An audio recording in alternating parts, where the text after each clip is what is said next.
O meu nome é Mário Montes e vou estar a moderar esta conversa com o professor Lucília Salgado, que eu já passarei a apresentar. A segunda informação é que, como devem ter reparado, estamos a fazer o registro vídeo e fotográfico deste congresso e que será depois disponibilizado online, portanto, na internet, nas redes sociais digitais, não é redes sociais, mas é numa plataforma. E vou apresentar-vos aqui no meu lado direito, provavelmente deveria estar da esquerda, seria mais coerente com a sua militância, mas do meu lado direito, do vosso lado esquerdo, a minha querida amiga, professora, colega, cúmplice também de muitas aventuras académicas, pedagógicas e da animação, Lucília Salgado, professora Lucília Salgado, penso que estará muito bem apresentado como Lucília Salgado. A Lucília Salgado é membro da direção da Associação Portuguesa para a Cultura e Educação Permanente, que dá pelo nome de APSEP, onde neste momento continua a sua atividade militante na área da educação de adultos e da literacia e democracia. É professora aposentada da Escola Superior de Educação do Politécnico de Coimbra, que foi aí que nos conhecemos e onde trabalhámos durante algum tempo, provavelmente 10 anos contigo. A Lucília esteve a dirigir os cursos de animação socioeducativa desta escola durante provavelmente 20 anos, portanto cerca de 25 anos, 2 décadas e meia. Dirigiu as licenciaturas, assumiu outras responsabilidades e projetos de grande importância dentro da escola e dentro do Politécnico. É doutorado em Ciências de Educação, é especialista em Educação de Adultos e é nesta área de Educação de Adultos onde trabalhou muito, investigou e durante muito tempo militou e continua a militar. E mantém esta militância precisamente em projetos de intervenção socioeducativa que nos vai também aqui falar, relacionados com a educação, literacia e democracia. Haveria muito mais aqui a dizer e a apresentar sobre a Lucília Salgado, mas muito da própria apresentação será baseada no seu percurso de vida, que nos liga precisamente à animação, à educação, à participação e, sobretudo, à democracia. Foi, e vou fazer aponto para o teu lançamento, foi precisamente a vontade, a necessidade e a vontade de viver a democracia e de construir a democracia que fizeram com que a Lucília saísse deste país, numa grande aventura, que eu pessoalmente adoro, este tipo de aventuras, encontrasse fora de Portugal contextos de educação e de animação e que depois a fizeram voltar a construir aquilo, com outras pessoas, construir aquilo que temos hoje em dia aqui, desde há 50 anos, que é este nosso tempo de liberdade, este nosso regime democrático. E é por isso também que veio aqui parar esta mesa azul, nesta sala, convosco todos. Obrigado, Cílio, por aqui estares. Obrigada, Mário. Queria começar por cumprimentar todos os presentes. Muito obrigada por terem vindo a este encontro. Cumprimentar as instituições representadas, que não vou numerar porque toda a gente ouviu e me agradou imenso esta apresentação. E começar por falar um bocadinho deste tema que eu pensei, depois do Caribe ter falado, o que é que eu vou dizer? Sobretudo quando se aproxima a hora do almoço. Quer dizer, vou tentar fazer uma coisa leve, falando muito mais de práticas e de vidas da animação sociocultural. Até porque temos um enquadramento teórico anterior e que vamos continuar a ter, e portanto, o que me apetecia se calhar era continuar a pensar nele, mas vamos dar uma cambalhotazita e ver aqui. Como é que isto se carrega aqui?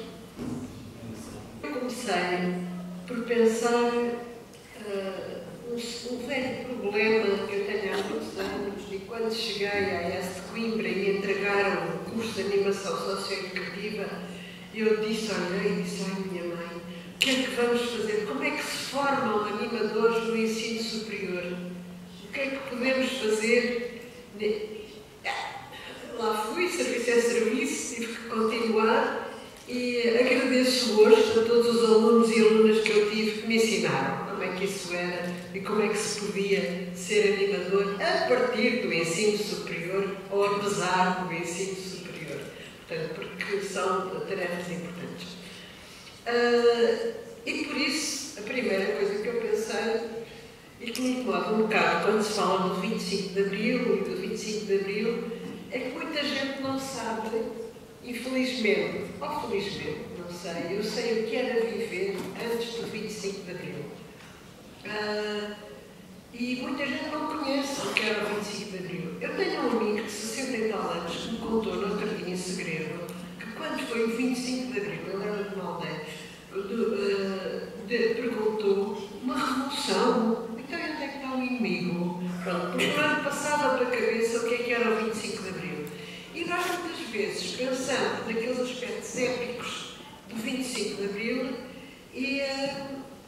mas há muita coisa que não sabemos sobre a vida como era antes e aquilo que se passou depois e as vantagens. Isto, portanto, digamos que é muito mais o 25 de Abril centrado nas pessoas. E o que melhor escolher para falar nas pessoas do que contar a minha história de vida com 16 anos, o que é que eu comecei a fazer lá no meu bairro e o que é que foi, como é que a animação sociocultural me entrou nas veias, digamos assim.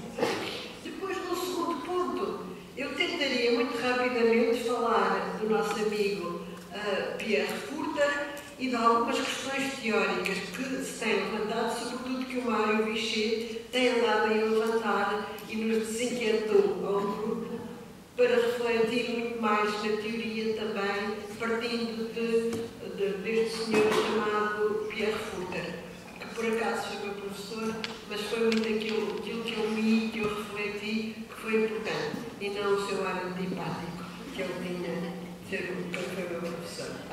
Foi muito simpático. Convidou-me logo, quando fui tentar discutir com ele, convidou-me logo para assistente a tempo inteiro, desde que fizesse o doutoramento com ele.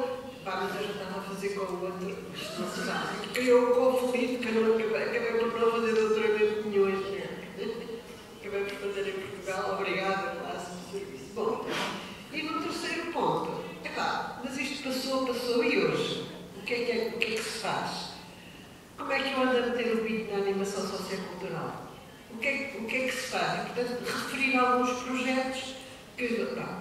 Isto tudo poderia demorar muito tempo, coisa que eu não estava a apetecer, apesar de ter muito paleio, e eu agradeço aqui ao meu amigo Mário que vá, portanto, está a deixar visto que são três de campos e não sei o que e tal. Gera meio tempinho, faz favor.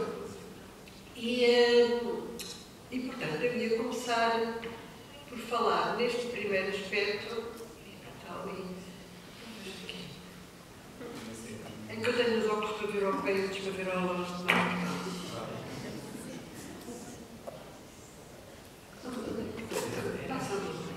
Se calhar devias estar a passar. Pronto. A primeira, eu queria falar de três ou quatro momentos que têm a ver com o 25 de Abril. Antes do 25 de Abril, que foi um deles, e é muito importante, foi a criação de uma biblioteca de bairro, quando eu tinha 16 anos, no meu bairro, que me estou a levantar.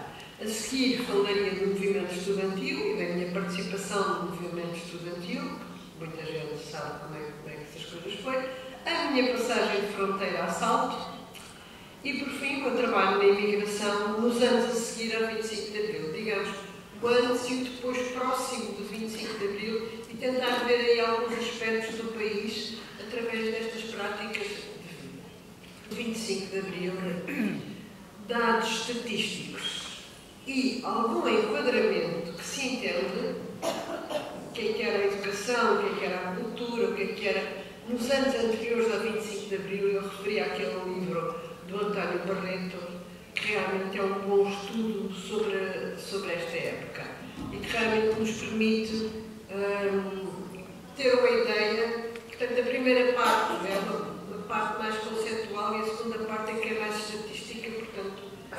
obrigado. Foram uma seta. Obrigado. Sim mesmo. Bom, altura, eu vivia em Lisboa, porque eu também sou poeta de Gema, aqui como o meu compatriota.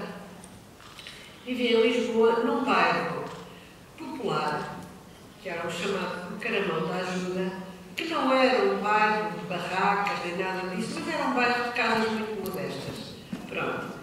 Então, venho-vos aqui umas imagens.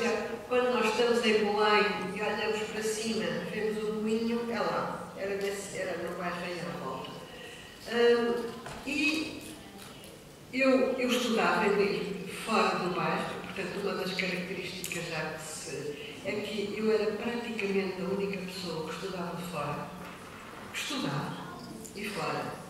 Porque nessa altura havia um grande controle já da educação.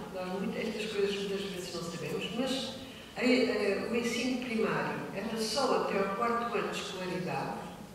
E foi no ano em que eu fiz o 4º ano de escolaridade que foi a primeira vez que isso, porque senão eram 3 anos de escolaridade. Portanto, não havia em Portugal escolaridade obrigatória de mais de 3 anos, 3, 4 anos. Havia muito poucos os que conseguiam aprender, mas depois o jovenzinho acabava, uma criança praticamente ainda, acabava de fazer o 4º ano de escolaridade e ficava em casa à espera de ter 14 anos para ir trabalhar. Porque as pessoas, entendia-se sempre que estudar era muito caro e as pessoas não tinham dinheiro para ir estudar. Não havia escolas ali ao lado da nossa casa, como depois. Portanto, toda a situação de acesso à educação era muito cortada e controlada. E, portanto, estes jovens sabiam que eu vinha a ler no carro elétrico, nos transportes públicos, e isto era um bocado insólito. Vir a ler nos transportes públicos, se calhar hoje ainda é, vir a ler nos transportes públicos, ainda por cima uma mulher, uma rapariguita, não é? Isto, portanto, falava-se. E eles vinham todos pedir livros. Até que eu tinha uns amigos, que eram de Vila Franca de Xira, que de uma coletividade de animação local, e tinham bibliotecas, e eu comecei-lhes a pedir livros. Eu disse, não vamos trazer livros. Tens é que fazer uma biblioteca no teu bairro. Vamos a isso. Fazer a biblioteca no bairro. Como é que isso se faz? Escrevia escritores. O Ferreira de Castro mandou-nos 30 livros. O Alves Revolta, uns 10. Mas isto de primeiras edições. Não é? Sabia lá o que eram primeiras edições, já não era. Mas, portanto, foi muito importante. E aquele bairro, neste bairro onde eu vivia, aquela biblioteca, que era assim uma coisa como aquela casa aqui velha. Hoje essas casas estão todas bonitinhas, porque 30 anos depois passaram a ser dos proprietários, dos que alugavam as casas, mas naquela altura não, e isso era outra coisa que podíamos falar, era do urbanismo e da arquitetura nessa altura e da filosofia fascista por trás disso, mas isso fica para outra coisa. Era para outra. E pronto, e vinha, a malta começou a vir à biblioteca à noite, nós líamos, depois uns até pediam para apontar com o dedo quando fosse a ler, porque de facto não sabiam ler, e acabaram por aprender a ler, decoravam os livros, o nome dos livros, sabiam falar deles às pessoas, mas não sabiam ler, não é? E depois alguns acabaram por aprender a ler, pedindo, para nós apontarmos com o dedo quando fazíamos a leitura coletiva e tal, muito interessante.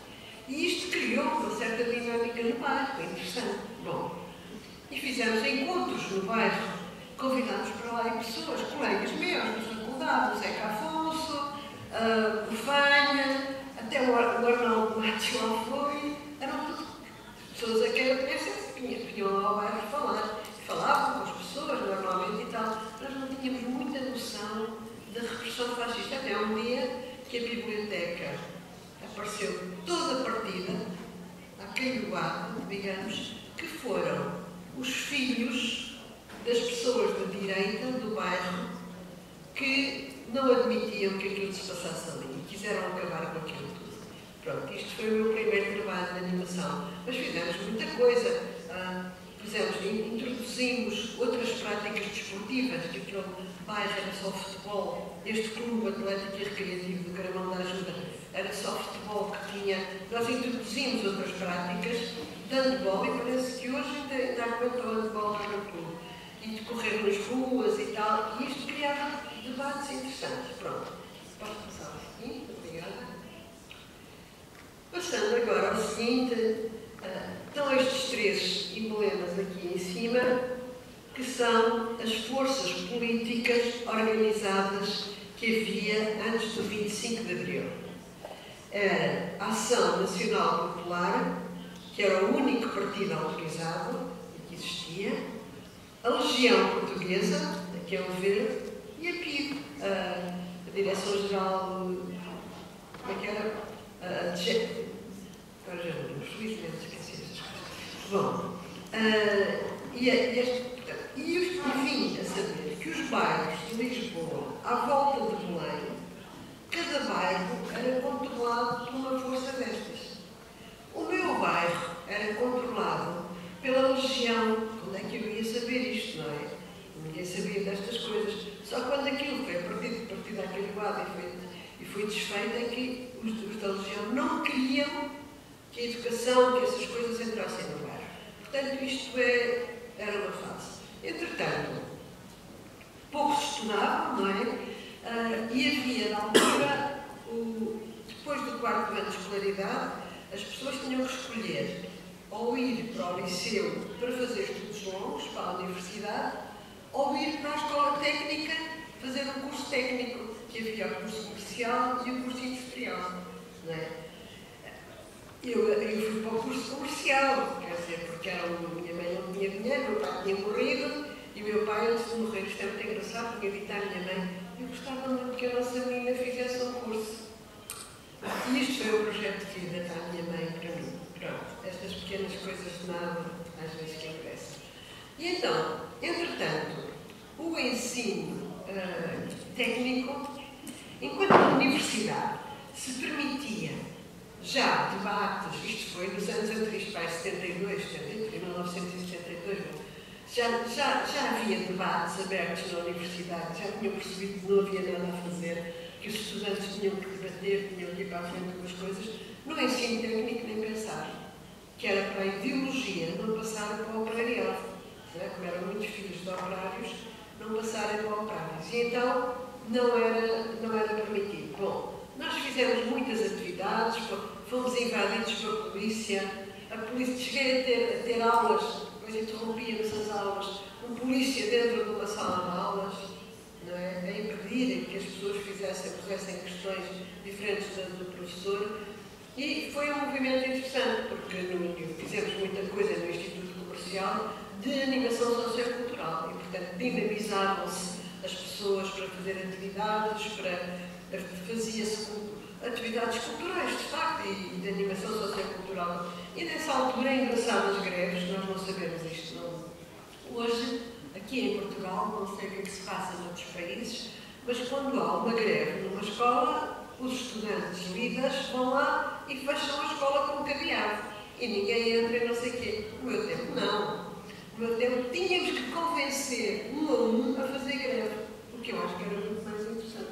Porque a pessoa que fazia greve tinha consciência de que fazia greve. Tanto que aqueles que furavam a greve chamavam-se os amarelos. Né? Eram aqueles que furavam a greve. Portanto, isto também foi importante. E depois disto tudo, o movimento estudantil com isto tudo, o que é que a polícia fazia? A polícia política seguia líderes, não é? Seguia as pessoas que desconfiavam e prendia-as.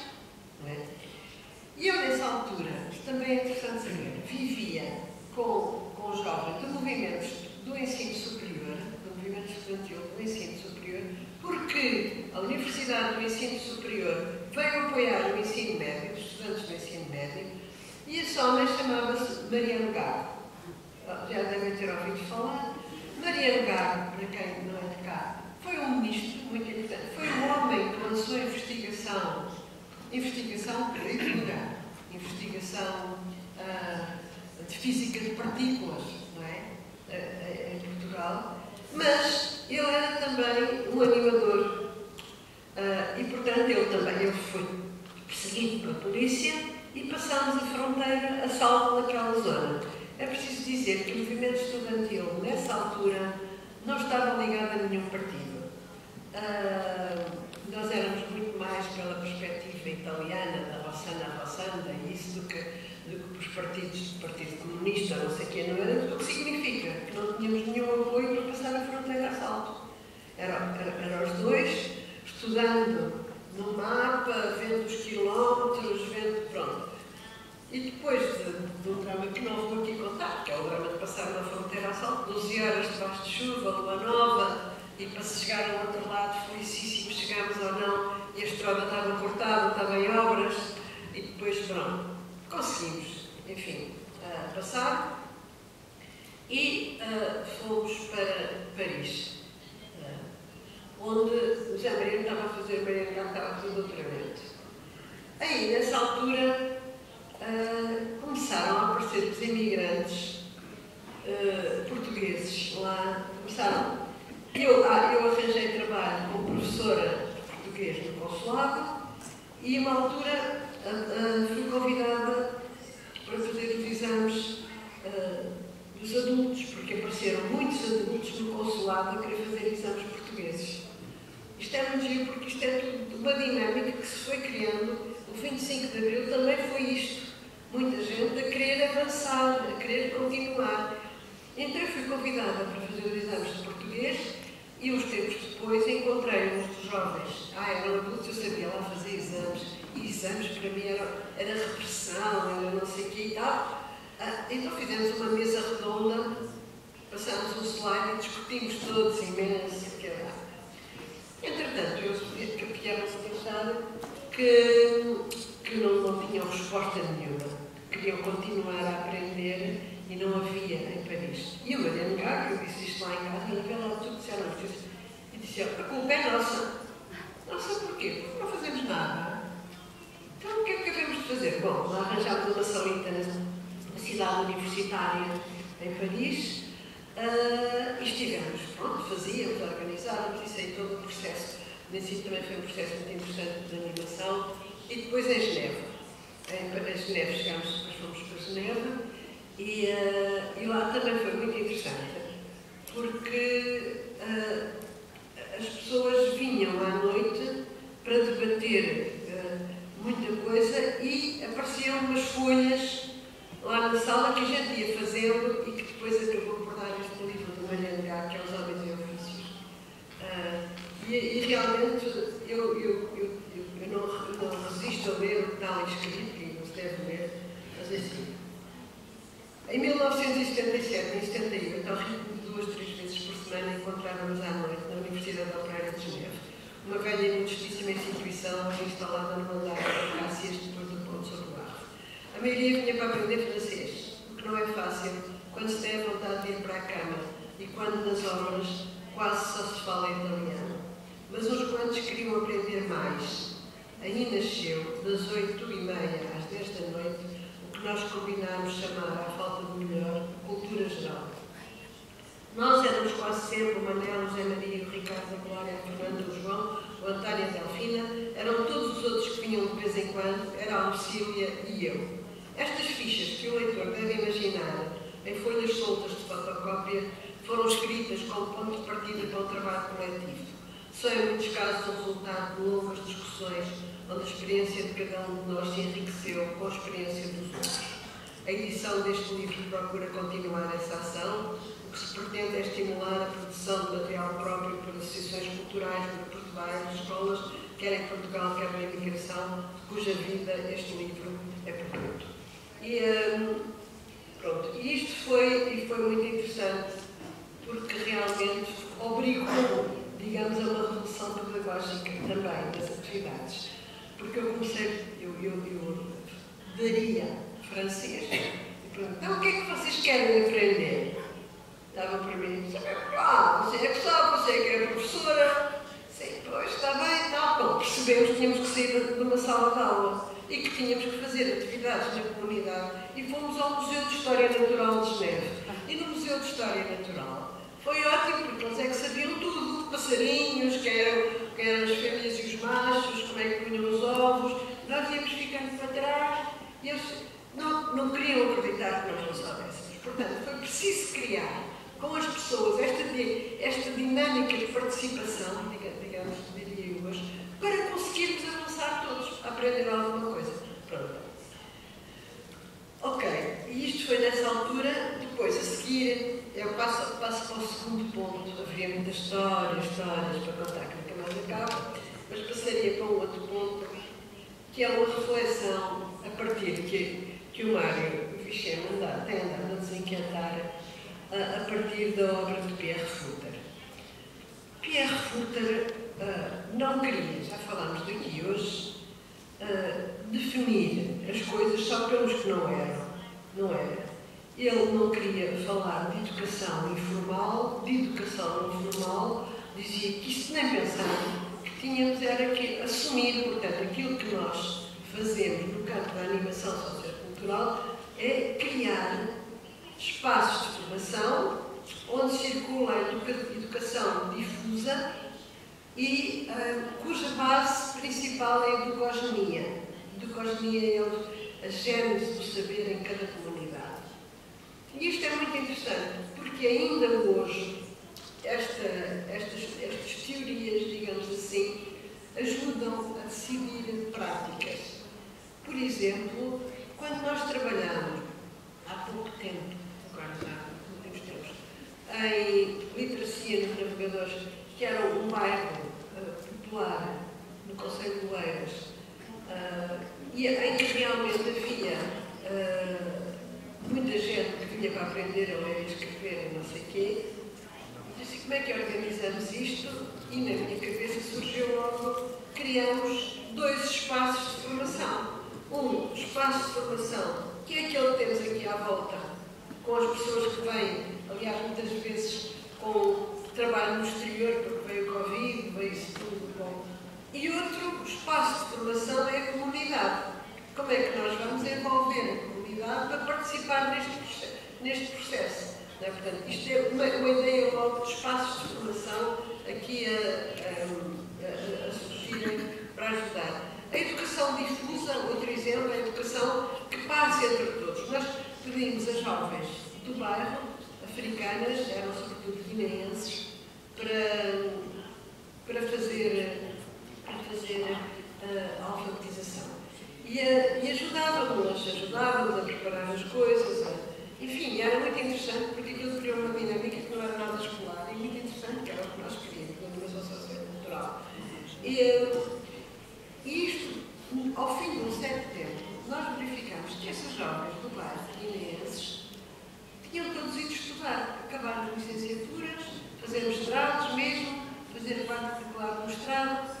Porquê?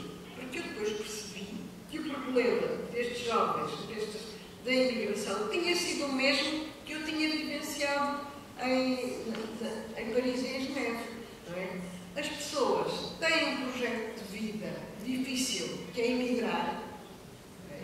Quer os portugueses de cá para a França, quer estes guineenses para Portugal, quer emigrar, conseguem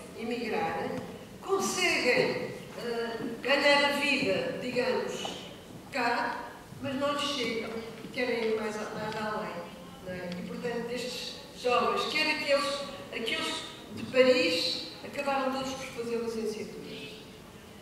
Os de Geneve, por exemplo, uma família que eu fiquei a dar mais, não sei o que eram 13 irmãos, desses 3 têm 8 filhos, 2 são doutorados, todos licenciados ou com mestrado, e 2 são doutorados.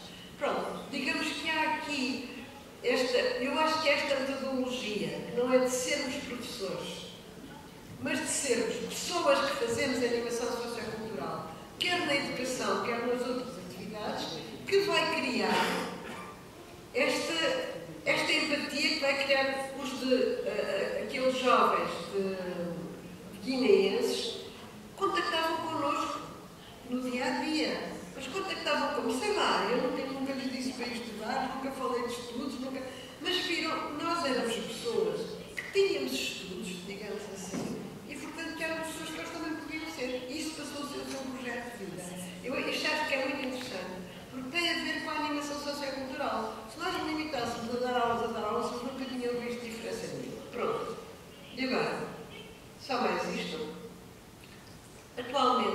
percebe o que é que nós fazemos.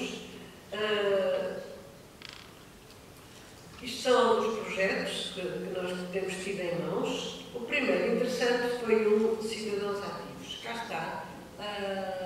Financiávamos o projeto.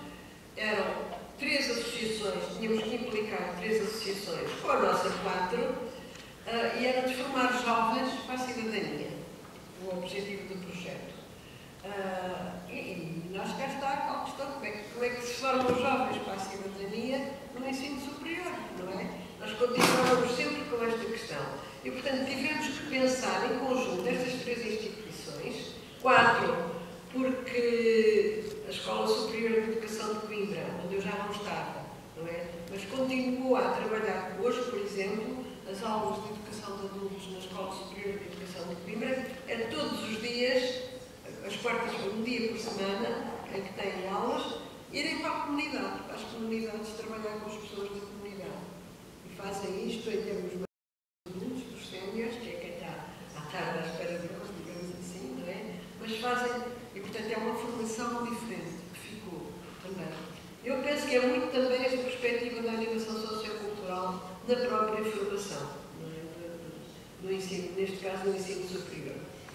Depois, portanto, a Escola Superior de Educação de Coimbra e depois mais 2 instituições com quem trabalhamos, que é com o Acordo Inglês e com a EPAL, que trabalham também connosco neste sentido. E, portanto, este primeiro grupo criou-nos uma dinâmica de animação sociocultural. Portanto, nós somos agora um grupo alargado em várias zonas do país, três zonas do país, e é este grupo que está a dinamizar estas atividades e que faz coisas e tal, e que mete projetos.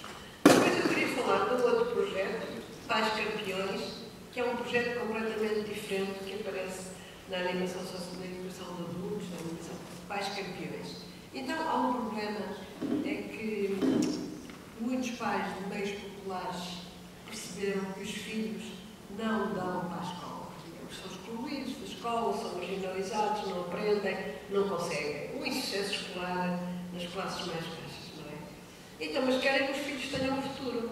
Então, como é que é? Olham para o Ronaldo, olham para o futebol, ser futebolistas. Então, mas o que é ser futebolista? Então, nós começamos a ir aos desafios que eles vão e tal, é dizer aos filhos: meu pai olhas, então não deste um pontapé a ninguém, tiveste a jogar este tempo todo e deixaste aquele tipo atrás de ti meter os gols, então, e tu não lhe deste um pontapé, não o impediste, não o atiraste para o chão. Bom, uma educação um bocado. E nós queríamos uma educação contra a violência, uma educação ética, etc. E foi este projeto Pais Campeões que nós fizemos naquele bairro e que conseguimos, ao fim do tal, mudar a atitude, e as pessoas já tinham uma atitude diferente, e, portanto, agora continuam eles no próprio bairro com atividades. Eu penso que eu gostei muito deste projeto porque na animação sociocultural não nos aparece muitas vezes a resolução de problemas complicados, e este foi um deles. Só faltam aqui mais dois. E depois agora estamos envolvidos em Erasmus com 8 países e é muito interessante este contributo do Erasmus que nos obriga a ter instrumentos diferentes, e isto vai-nos arrumando as ideias de outra maneira e se calhar é interessante. Vamos ver, para já é isto. E agora deixaria aqui uma pergunta, que este espacinho temos um bocadinho ainda para coisas que foram mal explicadas, outras que queiram dizer a opinião. Não. Sim, e nós frequentemente lemos e ouvimos que o animador e os animadores e as animadoras socioculturais não se fazem pela academia, não se fazem somente pelo ensino e pela aprendizagem técnica e teórica, fazem-se precisamente pela vida. Portanto, e temos aqui um exemplo de como realmente a animação é a vida, a construção nossa, enquanto animadores, é a construção da nossa vida, faz pela vida, faz-se na vida e faz-se também no encontro da nossa vida com a cultura, como ainda há pouco, isto fazendo a ponte também para a apresentação do professor Carito Gomes, a cultura permanente ao longo da vida, assim como neste exemplo, através da biblioteca, eu achei muito interessante esta ideia da biblioteca enquanto espaço que acomoda a cultura. A cultura, como o Carito Gomes nos falou, cultura que incomoda, mas depois a cultura que incomoda. Né? Então encontramos também a distribuição da biblioteca enquanto resultado de uma cultura que incomoda. Por outro lado, ela estava a acomodar, a biblioteca é um lugar de acomodação dos livros. É também, a educação também incomoda, né? A democracia incomoda, o próprio convívio, está dentro dos exemplos que o Ciro acabou de dar, o próprio convívio incomoda. Né? Isto tudo são aspectos e são ferramentas e são construtos da animação sociocultural. O convívio, a educação, a cultura, o viajar, ir cá para fora, a ânima, a alma da pessoa animadora que se faz pela busca de uma utopia, neste caso a democracia, que é imprescindível, né? Mas faz-se também pela educação ao longo da vida. Portanto, eu acho que realmente temos aqui vários aspectos que podem dar aqui para bastante planta para fazermos infusões de questões, se vocês quiserem. Muito obrigado, Cecília, por esta partilha e agora as respostas aos esclarecimentos. Não sei se há um microfone de serviço. Há uma menina, uma jovem ao fundo. Eu vou pedir agora se podem dizer o nome quando se apresentarem.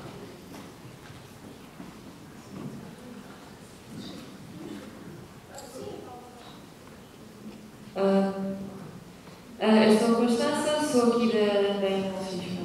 Tenho 20 anos, não sei se quer mais alguma coisa. Constança daqui 10 de Lisboa. Ok. Agora te chego.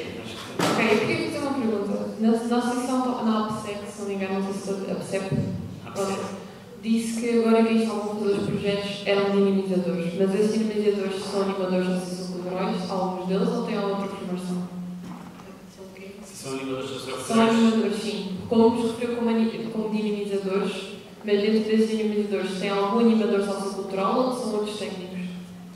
Eu não sei porque há, por exemplo, há um grupo de Coimbra que estão na Escola Superior de Educação e às vezes começam a aparecer ex-alunos da escola que se envolvem nos projetos. Portanto, esses já são animadores, já terão quase a ser, não é? Portanto, eu não sei, porque a gente me pergunta, és animador, não és? Quer dizer, quem vem, trabalha, insere-se na dinâmica, etc. Nós temos uma colega que trabalha connosco, a Manuela Paulo, que é dinamizadora quase assim destes projetos todos, e que não era animadora, quer dizer, era animadora na educação, digamos assim, depois formou-se, depois saiu da educação, abandonou a educação e abandonou a escola, não é? E veio fazer estes projetos connosco, portanto, são pessoas que acabam também por se formar nas práticas, não é? Nós estamos a querer saber a equipa técnica, é isso? A equipa técnica de projetos? Sim, porque eu estava naquela. Queria também perceber a sua perspectiva sobre as pessoas que fazem animação sociocultural sem serem animadores socioculturais. Como estava agora a dizer, que havia uma pessoa formada em educação que acabou por ser animadora pela prática. Por isso é que também queria perceber se acredita que as pessoas que não têm aquelas bases teóricas ou aquela formação mais escolar se podem ser ou não animadores socioculturais. Claro, podem. Na nossa associação, quem quiser vem na associação, quem quiser, nós não vamos pedir a partir das habilitações nem nada disso. A pessoa integra-se nas equipes, vai-se integrando a pouco e pouco, não é? E depois, logo se vê, algumas têm acabado por fazer o curso de animação. Se calhar devem precisar, mas enfim. Depois, nós não temos à partida, nem temos um fecheiro de quem são. O projeto acontece e as pessoas vêm trabalhar para o projeto, normalmente são das pessoas locais que depois se integram nos projetos, ou os que estudamos até trabalhar outras coisas que vêm trabalhar para os projetos, digamos, e não temos praticamente assim. O grupo de Coimbra é diferente porque são alunos de animação socioeducativa. Obrigado.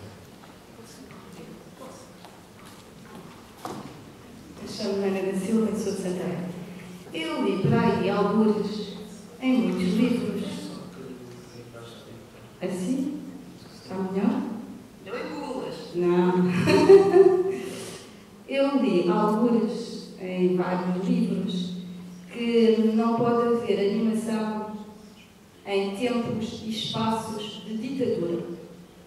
Ora, tu fartaste de fazer animação em tempos e espaços de ditadura. Explica lá melhor, porque eu tenho dificuldade em perceber. Eu e mais muitos. Houve muita explica lá. Muita gente que fazia animação nos seus espaços, que lhe aconteciam, como aconteceu a mim, não é? Lá no meu bairro, era uma pessoa dinâmica e tal, formar uma biblioteca. Não sei o quê. Muita gente que trabalhava connosco, às vezes até que partia, depois eu andei no Instituto Comercial, alunos de lá queriam fazer coisas nos seus sítios, a gente ajudava, então, e se pegares nisto, e se pegares naquilo, e se falares com não sei quem, vê lá, e acabavam por arrancar com atividades de animação. É óbvio que sabiam perfeitamente que podia acontecer o que não aconteceu. Ver um projeto todo destruído e ter que se ir embora a salto, não é? Ter que sair do país, exilada, não é? Pronto, podia acontecer, já se sabia, era um risco. Como tudo o que se fazia antes do 25 de Abril, que fosse assim, fosse diferente, em termos de educação, em termos de cultura, em termos sociais, até de intervenção social, corria-se sempre o risco, não é? E, portanto, não quero dizer que não se fizesse. Muita gente que passou a fronteira a salto, muita gente, sem serem só os imigrantes. É engraçado, porque ainda por cima tínhamos outra coisa grave na altura, que era a guerra colonial. E muita gente, nós acolhemos muitos depois em Paris e em Genebra, que chegavam lá, e às vezes alguns até os ajudavam a passar a fronteira antes, que sabiam que nos pediam apoio, que chegavam lá passando a fronteira a salto, porque já não podiam, não tinham licença militar, já não lhes davam licença militar, porque tinham que ir para a tropa, eles iam para a guerra, não contra a guerra, não é? Tínhamos esta situação toda complicada. Já agora só complementar, acho que a Ana da Silva está a provocar em relação a esta questão, não, provocar a pergunta, em relação a uma animação enquanto ação de resistência. Né? Portanto, eu acho que aqui nós estamos perante precisamente esta animação que não se poderia chamar assim, não se poderia assumir assim, né? Mas no fundo, enquanto ação de dar vida e de ação crítica social e cultural, mas há esse confronto, sim, que eu acho que é interessante explorarmos eventualmente em outras, provavelmente em comunicações, como não havia animação, ou como não pode haver animação em espaços de regimes autoritários, ou se deve haver, ou se é precisamente pela animação que essa autoridade pode ser criticada e desconstruída e reconstruída a democracia. Isso formar até um animador, porque eu não me lembro de ser, antes de ser de esquerda ou de ser de direita, também não ligava muito à política, não é? E depois isto acabou por ser toda a dinâmica das comunidades, a dinâmica de tudo com as comunidades, com este trabalho todo, acabou por me empurrar para a esquerda, não é? De ter que um regime fascista de direita não dava, não é? E, portanto, criar uma consciência crítica política. Mais questões? Obrigado. Mais questões? Ou comentário? Isso eu vou aqui dar mais 5 minutos. Joana, vão 5 minutos, pode ser? Sim? Mais 5 para... Olá, bom dia. Chamo Vanessa Oliveira, sou da Camilo. Eu gostava de fazer aqui uma partilha sobre os projetos que a doutora Luciana falou, o projeto Citizen Sudeste. Atualmente, uma das funções que ocupo é mediadora no Centro Qualifica do Grupamento de Escolas Juvenil. Sou parceira do projeto que a professora Luciana falou. Tem sido uma experiência bastante interessante. No Letras para a Vida. Exatamente. Letras para a Vida é um projeto do pessoal de Coimbra, não é? Sim. Tem sido uma experiência bastante interessante porque não só existe animadores na equipa, e eu considero-me não só mediadora, mas existe uma paleta de profissionais que nos apoiam, nos ensinam, porque nós temos uma partilha quase diária do que é feito em projetos que nós desconhecíamos, ou seja, nós temos conversas do género, aquele projeto fez esta atividade com determinados objetivos e nós temos a missão de, com as ferramentas que o projeto Citizen Accelerator nos deu ao longo das formações que nós tivemos em março, tentar replicá-las ou inová-las no terreno. Ou seja, por exemplo, no nosso caso, nós pegamos nos cartões Complete, que são diversas competências que foram aplicadas em 9 cartões, desde conceitos como capacitação, compreensão, é um conjunto de palavras em que nós, no nosso caso, aplica-se a lares de idosos, em que nós promovemos uma reflexão sobre um determinado assunto.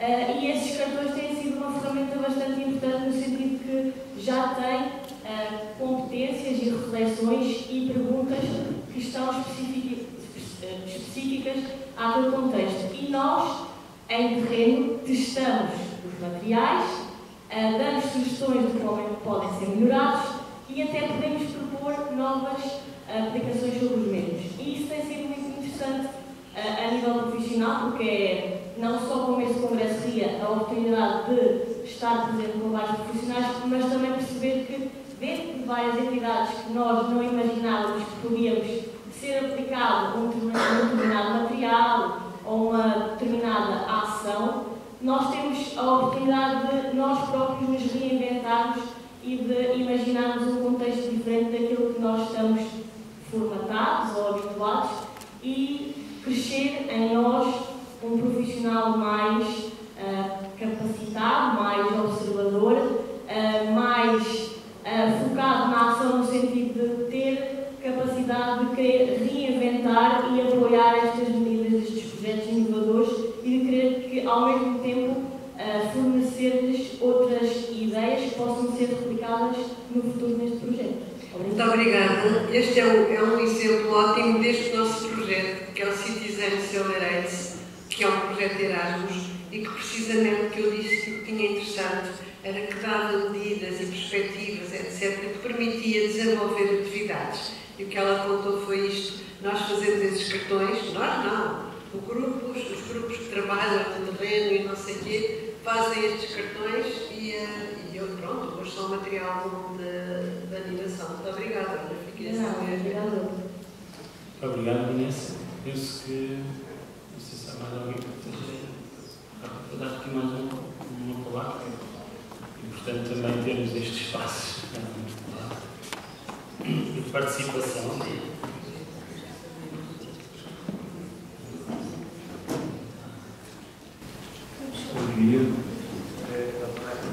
Escutou?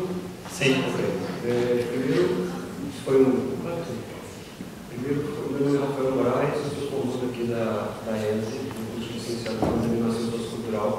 E primeiro dizer que foi um prazer enorme escutar a professora Lucília e trazendo essa bagagem desse percurso.